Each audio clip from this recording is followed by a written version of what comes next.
Tools used in removal and replacement. Ensure that you have the tools you need before you begin. These should include small, Phillips head, P0 and P1, screwdrivers. Small, flat blade screwdriver or a flat blade alignment tool. Case separator tool. Tweezers. Electrostatic discharge, ESD, wrist or shoe strap. Smooth jaw, bent tip needle nose pliers, optional. Small, smooth tip needle nose pliers, optional. Flashlight, optional. Note, if worn or damaged screwdriver tips are used, the small screw heads could become stripped. Before you begin, remove the base enclosure. Removal. Disconnect the battery cable from its connector on the motherboard.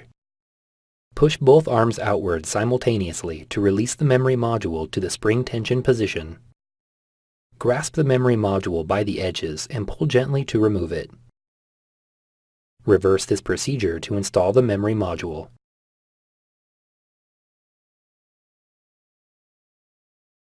Thanks for watching. Please click subscribe for more videos and weekly updates.